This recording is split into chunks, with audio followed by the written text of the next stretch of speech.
আসসালামু আলাইকুম। আমার নাম রমজান।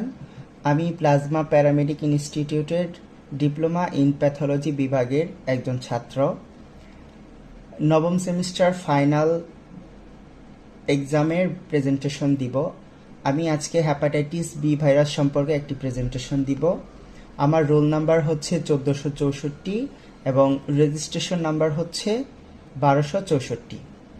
হ্যাপাটাইটিস বি ভাইরাস প্রথমত কাকে বলে হচ্ছে, হ্যাপাটাইটিস বি ভাইরাস হলো এমন একটি ভাইরাস যা লিভারকে আক্রমণ করে এবং হ্যাপাটাইটিস রোগ সৃষ্টি করে। এটি রক্ত, বীর্য বা অন্যান্য শারীরিক তরলের মাধ্যমে ছড়ায়, যা তীব্র বা দীর্ঘস্থায়ী সংক্রমণের কারণ হতে পারে এবং যকৃতের সিরোসিস বা লিভার ক্যান্সারের ঝুঁকি বাড়ায়। তবে একটি কার্যকরী টিকার মাধ্যমে এটি প্রতিরোধ করা সম্ভব। হ্যাপাটাইটিস বি ভাইরাস কি? হ্যাপাটাইটিস বি ভাইরাস হলো এক ধরনের ডিএনএ ভাইরাস যা লিভারকে সংক্রমিত করে।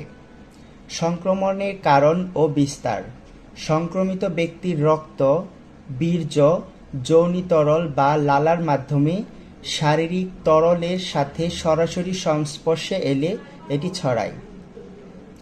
অরক্ষিত যৌন মিলন, সূচ ভাগাভাগি: সংক্রমিত ব্যক্তি মা থেকে শিশুর মধ্যে প্রসবের সময় অথবা সংক্রমিত রক্ত গ্রহণ করলে এটি ছড়াতে পারে।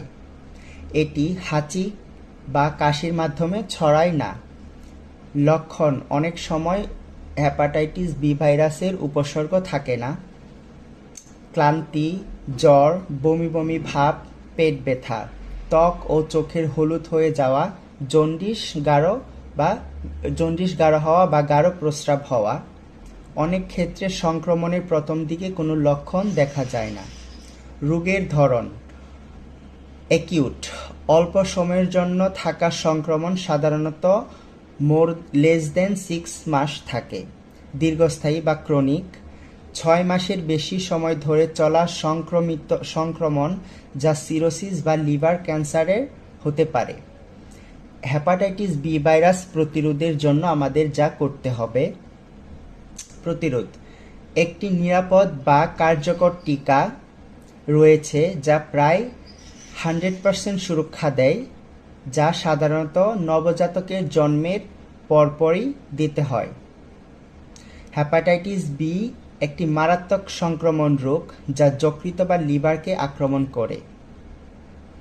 হ্যাপাটাইটিস বি ভাইরাস আক্রমণের মাধ্যমে প্রথম দিকে কোনো লক্ষণ প্রকাশ পায়